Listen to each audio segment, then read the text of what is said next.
All right. And good day, everyone, and welcome to today's session of A Course in Miracles and Truly Foundation in A Course in Miracles. Hi, my name is Oliver, and I am your host for this session.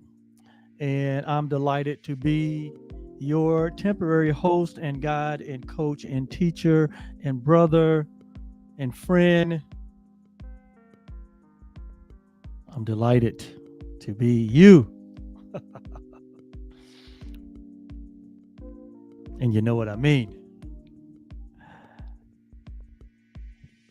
So today we're going to venture into our next workbook lesson, which is workbook lesson number 329.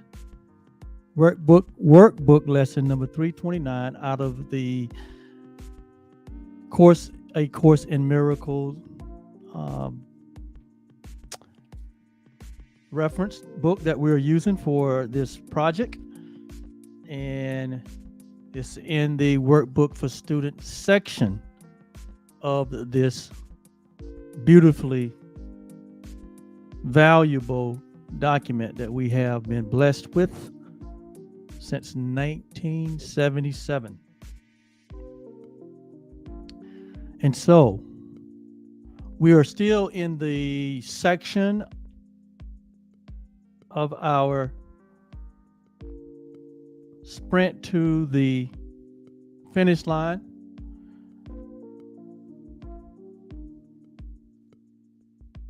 We only got like 36 more lessons. Oh, and we've been doing this since January the 9th, 2022. And we have persevered through a lot. And we have not come off of our commitment to finish all 365 lessons. And even though we've taken almost a year and a half to do it, God bless us. That's a lot here.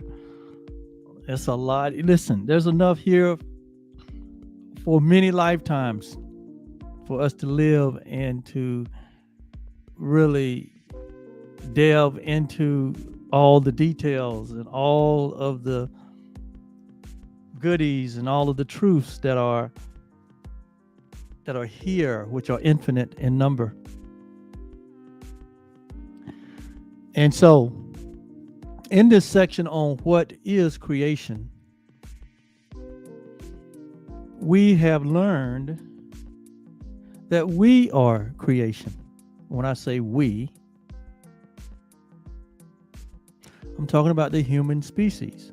We are creation. It says that we are the creations of God.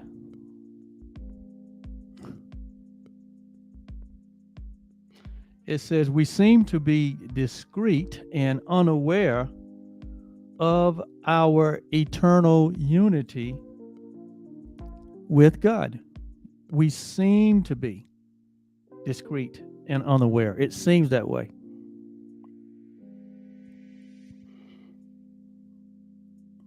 And that's because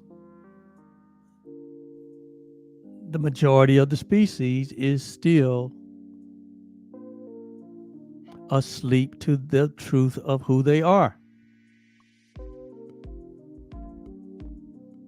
That's why it seems that way, because those that are awake and aware are not in the majority.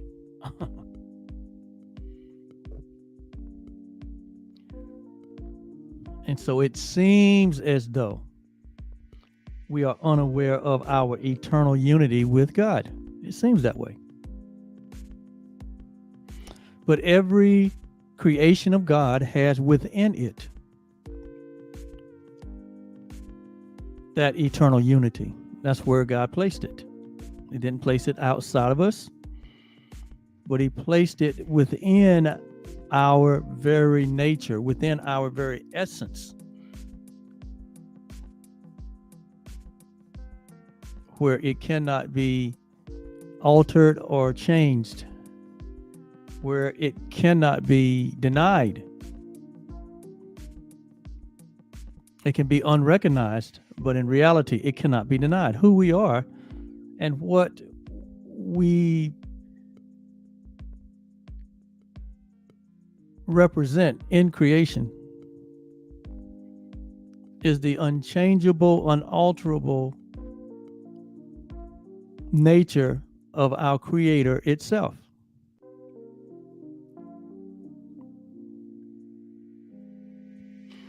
And so, when you lay down at night and you become unaware of what's happening around you on this plane,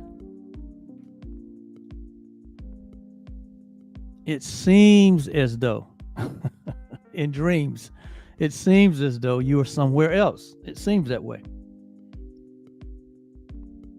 But you and I know that in reality, the one that lays down and falls asleep and enter into a dream state, that they're on this conscious level,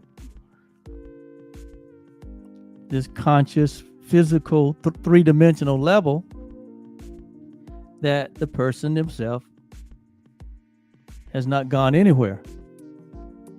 Only in the dreams, only in fantasies, only in vain imaginings have they, or to them, they seem to be somewhere else. But in reality, they haven't gone anywhere. Likewise, it seems that humanity collectively have become unaware of their eternal unity. When you look around and see all the disunity that's in the world, when you see all of the division that's in the world, when you see all of the conflict, all the differences, when you observe all of the 10 million different things that appear to exist separate and apart from everything else, it seems as though there is no unity. It seems as though everything is out of harmony and out of alignment. It seems that way. And why does it seem that way? Because even on this level of consciousness, it's still a dreamlike state. Why is it a dreamlike state? Because we continue to deny the reality of who we are. We continue to see ourselves as these individuated, separated, personal beings that are independent of every other personal being. And that seems to have become our reality. It appears that that is the truth. It looks like that you could take that to the court of law, and the court of law would say, yes, you're guilty of being independent, personal, separated, even temporal. And any lawyer, any attorney can convince a jury or a judge that separation is real.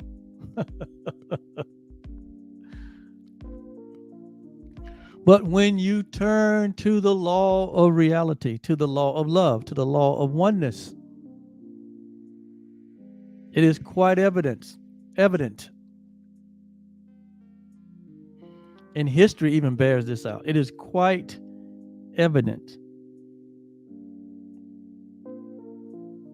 that the collective race of humanity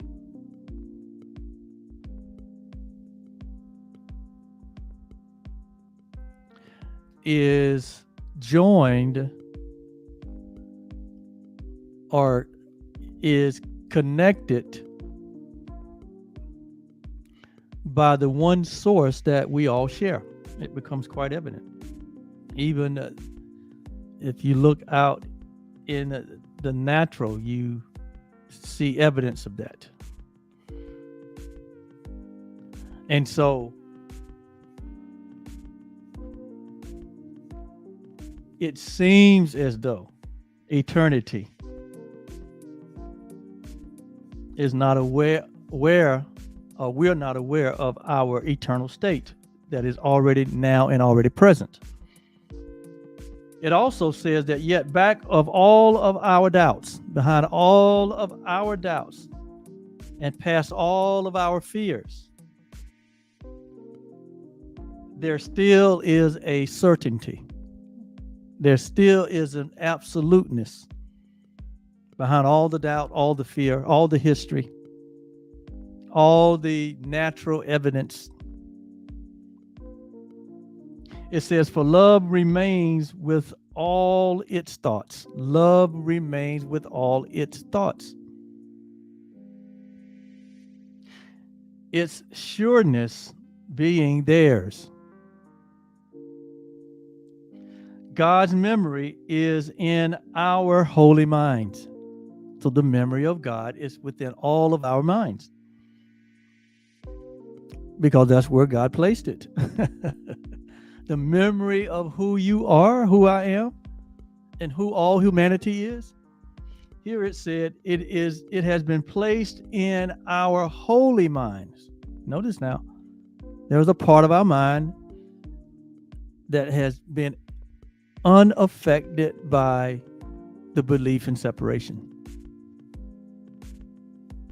It's a part of our mind that is whole and pure and complete and sealed and guaranteed and remains as it was created. And it's within all of us. Here it says that God's memory is in our holy minds, which knows their oneness, see? Which knows the oneness that we share. It's a part of you that knows that you are one with all humanity. You're one with all living things. That you're one with your Creator. That's a part of you that knows that.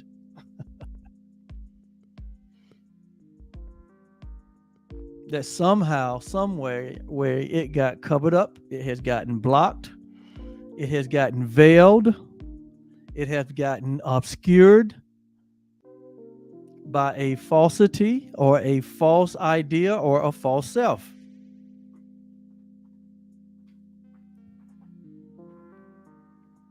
You know, there's a term that they're using out in the world now that calls imposter syndrome.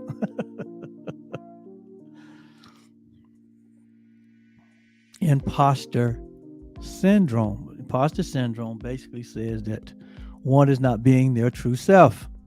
They've been an imposter. They've been a fake. They've been a false self.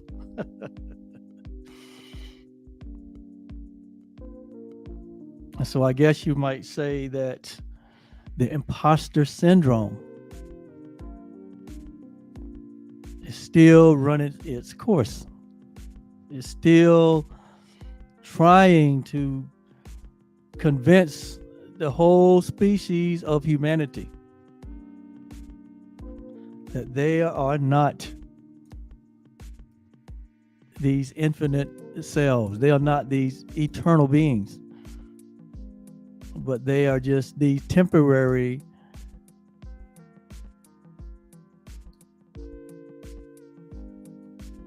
separated selves that has a birth and a death date, and that's it. That's the end of it. That's what it's trying to be convinced. That is what the world will try to convince you of personally, based on its idea that is totally contrary to the idea of oneness, totally contrary to the one will of God. So all these systems and all of these ideas that have been passed down from generation to generation has at the core of them the idea that we're separate beings.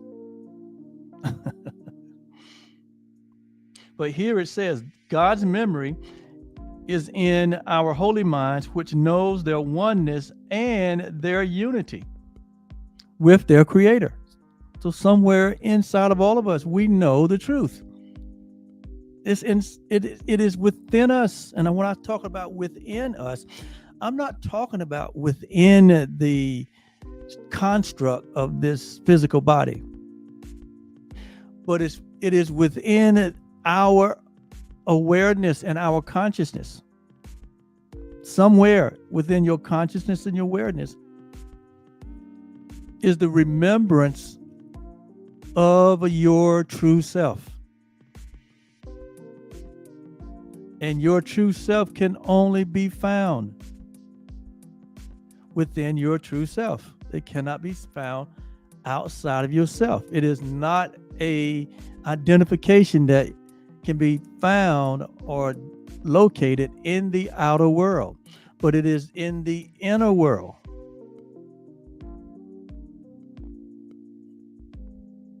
And when I say the inner world, it is in the world of reality, the world of love, the world of absolute, that this knowledge has been placed. It's inside of the inside of our reality. So there would have to be a turning away from and a turning to the real you in order to find or to discover the true self that we are. And this entire project that we've been on for almost a year and a half has been geared towards pointing us, turning us within the holy mind that is within all of us, the one mind that we all share, the one life that we all share, the one love that we all share, the one being that we all share. To see the essence of who we are and how we, through the creation of the one source that exists, that how we now actually in this present moment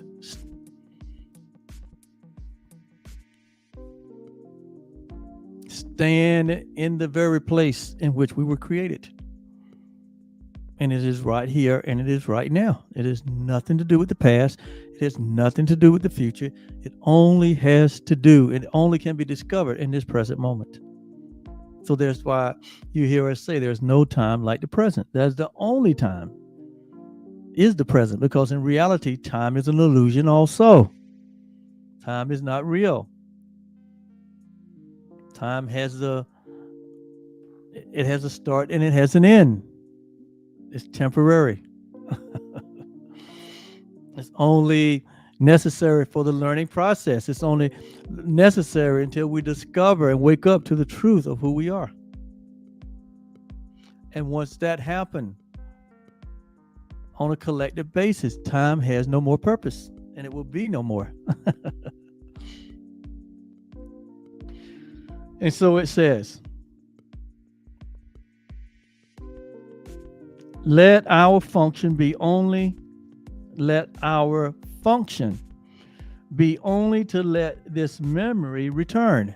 That's our only function, to allow the return of the remembrance of who we are. That's what Jesus meant when he said, do this, do what? He said, do this in remembrance of me. He wasn't talking about him personally.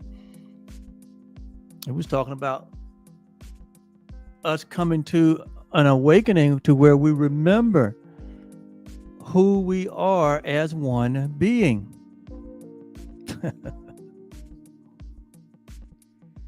So he was talking over most of our heads. So this is our function, and let it only be the memory of return, only to let God's will be done where? On earth. only to be what? Restored to sanity. I know this place seems so misaligned at times and insane at times. And that's only a temporary condition. That's only a condition that exists in dreams and fantasies, in vain imaginings, in hallucinations, insanity. It says, so only to be restored to what? Sanity. Through the remembrance. It comes through memory. Only to be restored to sanity and to be but as God created us. That is the sanity. When we get to the place when we embrace that which God created, that is our return to sanity.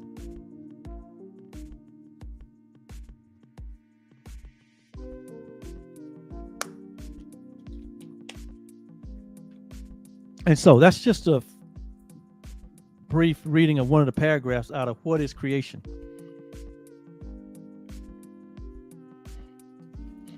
And so getting back to lesson 329, the idea for today says, I have already chosen. I have already chosen what you will. I have already chosen what you will. If you never heard it this way, I'm going to say it this way. This may take all of us off the hook. Our creation is a fixed creation. We've been neutered. What does that mean? What does fixed creation means here? Here it says we've already chosen. You've heard people talk about we've been predestined or predestination. Do you believe in predestination?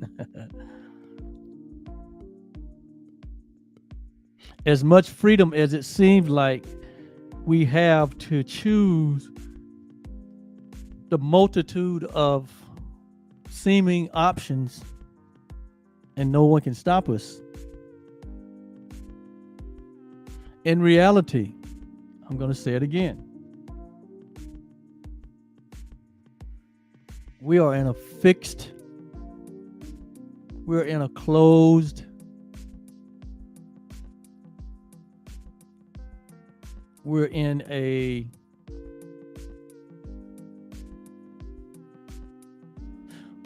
position or in a condition that we really can't get out of. That's why it says here, we have already chosen what you will, is our thought for today. We have already chosen what God wills.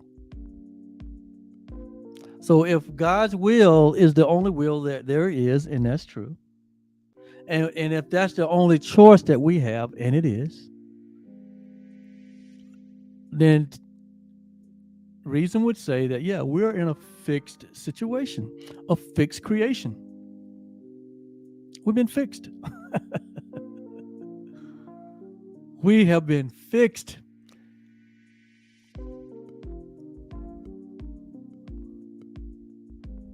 And even in the fix that we're in,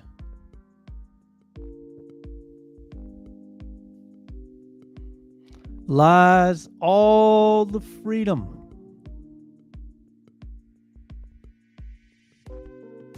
to be, all of the freedom to express the fixation that we're in. And here, the Course says that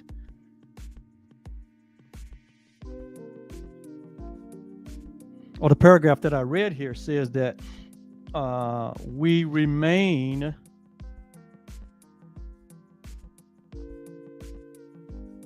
that we remain with all God's thoughts in surety by theirs. It says, God's memory is in our holy mind, which knows the oneness and the unity with our Creator. And that God's will be done on earth only to be restored to sanity and to be but as God created us. That's the fixation, is that we remain as God created us. So what is not known in many cases is how were we created? What's so good about it?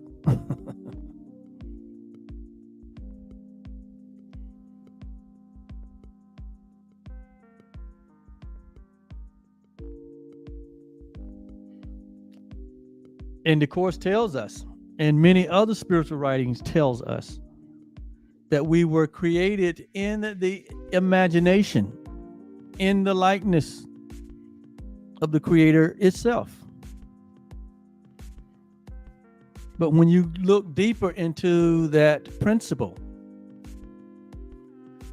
and understand the oneness that exists, that there's only one reality, and there it is God, that is love. God is all there is, and there is nothing else. Then we would have to conclude that what God is what we are, is who we are, because that's all we could be, because God, our love, can only create like itself. And so whatever the essence, the very nature of God is who and what we are. What God is what you are. What God is the one thing that exists, and we exist as a part of that one thing. So the fixation is that what? I am in God and God in me. There's no place where one end and the other begin. There is no separation. There is no distinction. There's only oneness. And that's the fixation.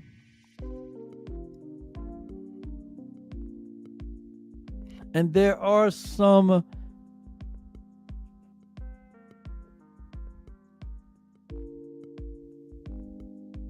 acceptable realities about the nature of God. And that is that God is what? God is what? God is eternal. God is infinite. God is whole and complete. God is a law unto himself, the law of love. There is no opposites in God. There is no opposition in God. There's no duality in God. There's no perception in God. That God or love is pure presence, pure and whole and complete presence. That God in love is infinite intelligence. It knows all things. It's everywhere present. It is all powerful. It is timeless. It is formless. It has no birth, no death. It has no beginning, no end. It is beyond what can be learned. It is unalterable and it's unchangeable. It is of the one law, and that is the law of love. It can only create like itself. It is real, and it is the knowledge.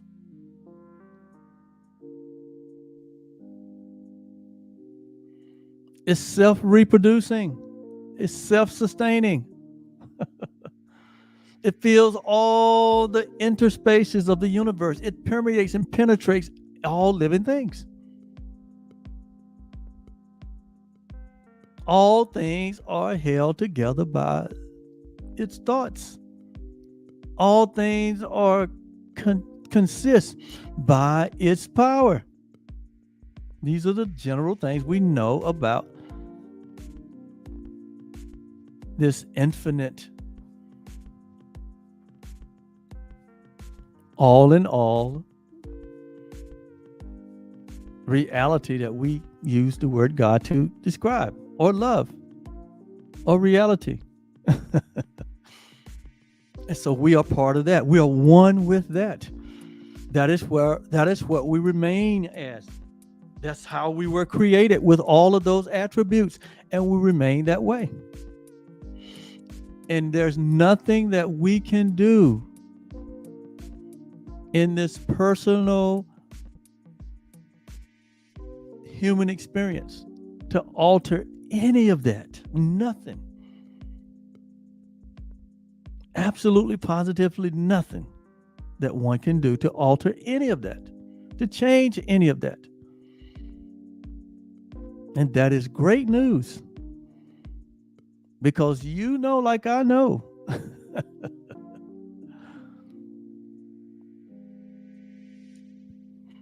in our seemingly separated self, there's grand limitation. There is grand anxiety and fear and confusion and lack of clarity. There's grand discord. But thank God and glory be to God that none of that changes the reality of who we are. None of it. Nothing that you've ever done, nothing that you could ever do to change what God created. It's impossible. We have tried and we can't do it. And so that is the good news about being fixed.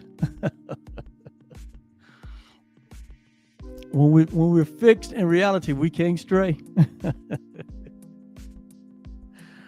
We cannot stray. And so this workbook lesson, 329, I have already chosen what you will. And so this statement comes from one who has surrendered themselves to the inevitable. I've already chosen what you will. So to get to the point where you say that means that you've already surrendered to the only reality that there is, the only will that there is, and that's the will of God. And in so doing, you are extremely happy, extremely fulfilled, extremely aware and awakened and enlightened.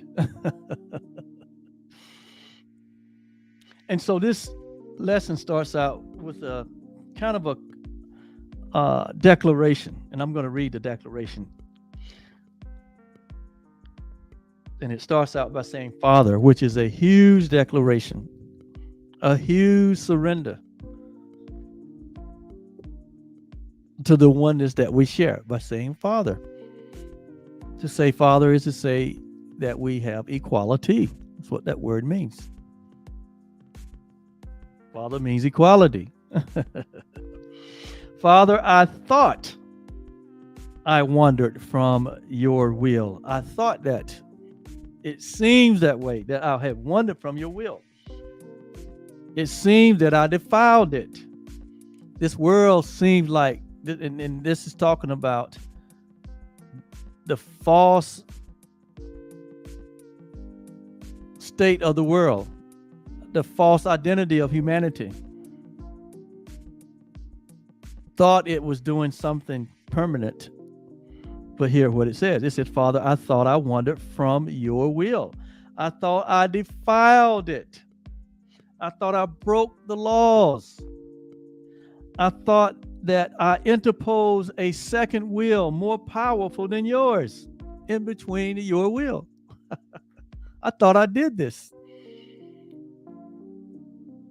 I thought I sinned against you.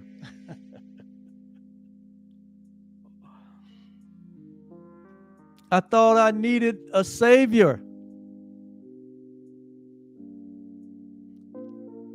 I thought I needed an atonement.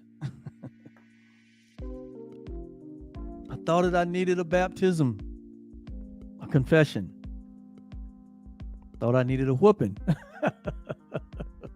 This is how we thought. This is how Adam thought, the first man thought. He said, I was afraid and I hid from you, Father. He said, I thought I had wandered away from your will. I thought I had defiled myself. I thought I had separated myself. I thought I had broken the ultimate law and interposed between you and me a second will more powerful than yours, God. I thought I did this. Yet, what I am in truth, notice now, what I am. Remember, God told Moses to tell Pharaoh that I am sent you. And here it says, what I am in truth is but your will, extended and extending. That's what creation is. Creation is no more than an extension, and it continues to extend. We are the extension and the extending of God. That's who we are. We are the very extension of what the ultimate source is. Yet what I am in truth is but your will, extended and extending. This I am, and this will never change. See here? This will never change. Why? Because we're in a fixed reality. As you are one, as God is one, or as love is one, or as reality is one, so am I one with you. I and you and me, we're one. You heard that before from your elder brother. He said it in his incarnation, that he was one with the Father was one with him. He even went on to say that when you see me, you have seen the Father. And here it is saying that this is here. That's what this is saying. It says, this I am, and this will never change. As you are one, so am I one with you. As you are, as the writer John says in 1 John, as you are, so are we in this world. So it's an acknowledgement of our sameness, our oneness, the fact that we're impregnable. We cannot be separate. We cannot be the other. There is no duality. There is no other. There is no separation. What God is what you are. What you are is what God is. The one consciousness, the one awareness that we share, the one life that we share, the one being that we share.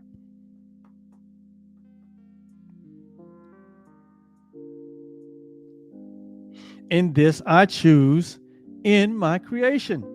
And this I choose in my creation, where my will became forever one with yours. It happened in creation. Your oneness happened in creation.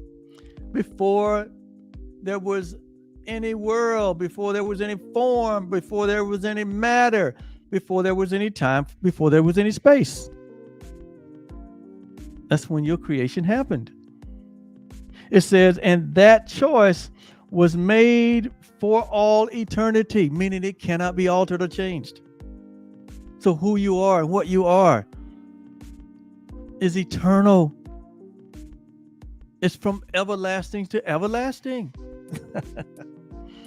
Your existence is from everlasting to everlasting. Your conscious awareness is from everlasting to everlasting. You will never not be known. You will always be known because you are the only thing that is real. I'm the only thing that is real. God is the only thing that is real. And that which is real cannot be threatened. It cannot be done away with. It cannot be altered or changed or manipulated. That's good news.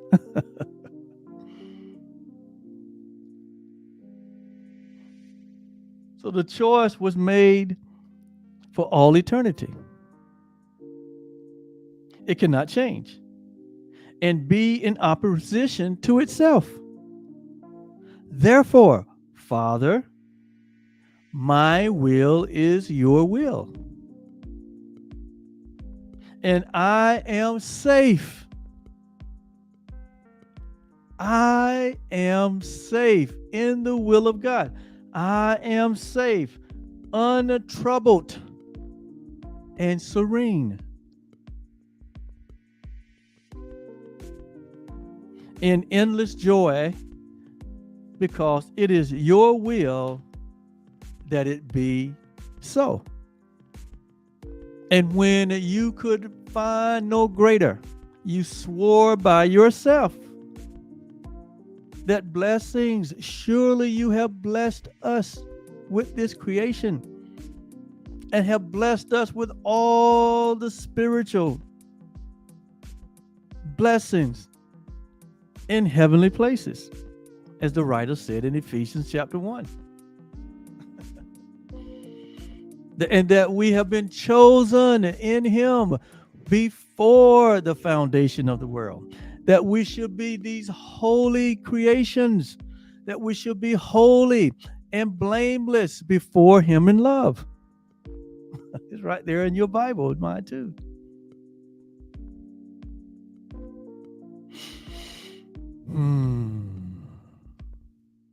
But the course is just more direct. The course is more in your face and say, hey, this is who you are. And you can't change it.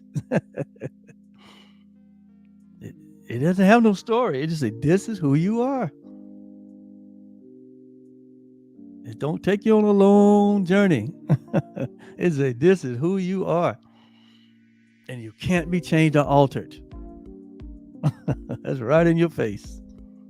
What we're going to do with that. That's why I love the course. It's direct. Hey, look, I like it straight. Give it to me straight.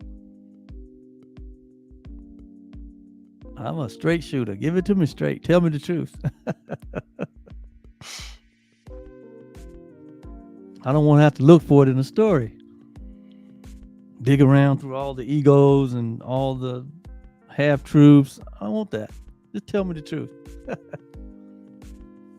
I can deal with the truth better than a what? Than a half-told story.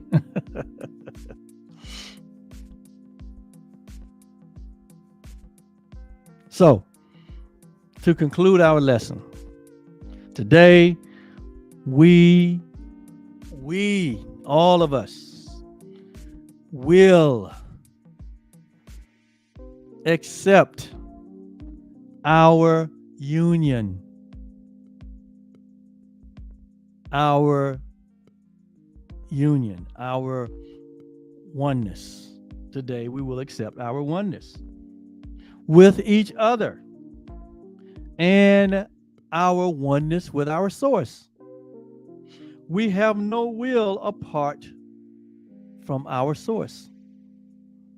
We have no will apart from God. And all of us are one.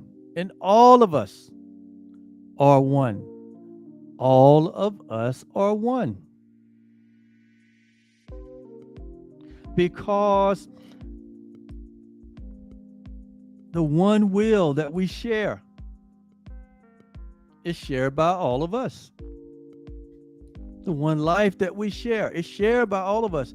The one breath, the one awareness, the one consciousness that we are is shared by all of us.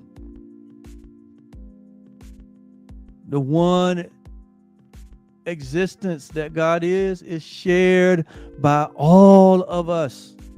It's the same life. That's not a different life. That's not a higher or lower life. It's only one. And we're part of the one. We have no will apart from this oneness. We have no will apart from this, our source, our creator. We have no will apart from this pure presence. And all of us are one because of this one will is shared by all of us. Through this shared will, through this oneness that we share. It is through this. It's not about this, but it is through this. Like Jesus said,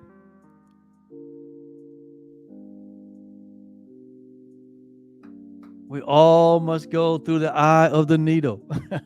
That's what he's talking about. We all must go through the eye of the needle. So it is through this truth, through this oneness,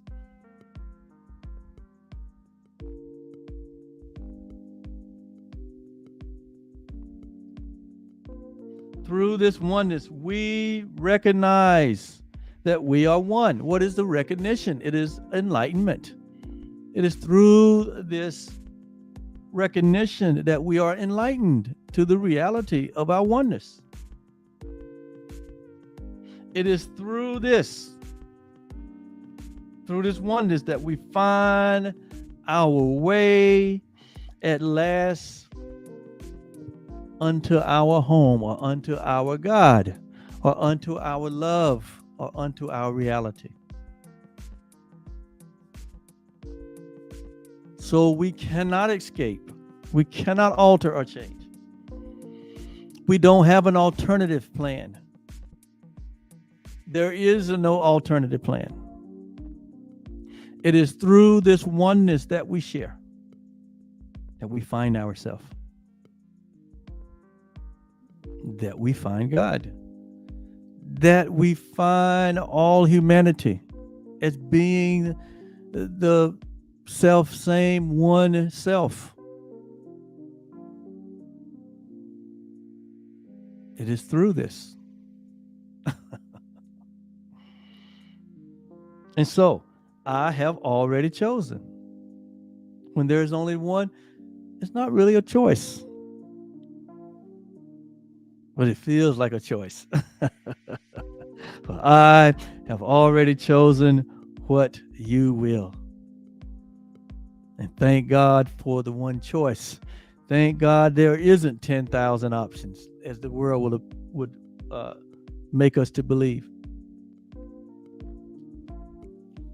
There's only the one. And you are that one. And I am that one. And God is that one. And love is that one. And all humanity is that one. And all living things is that one. And all of the entire world is that one. Paul said in 1st or 2nd Corinthians that God was in this oneness. He called it Christ. He even called the oneness Christ. He said it was God in Christ, reconciling the entire world back into himself. And the oneness. Not that the world had changed anything or done anything.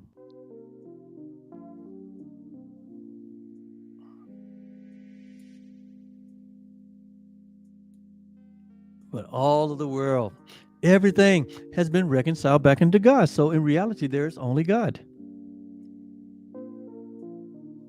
That means that we're only here for God. That means that we are indeed the creation of God. And it can't be changed. And we don't want it to be changed. Thank you so much. This is Workbook Lesson 329. We'll be back on tomorrow with Workbook Lesson 330. And it will be the last lesson in this series of 10 lessons where we are studying and getting more expansive awareness and knowledge about what is creation. And you are that, and I am that too. So have a great day, and we'll see you on tomorrow. Bye-bye.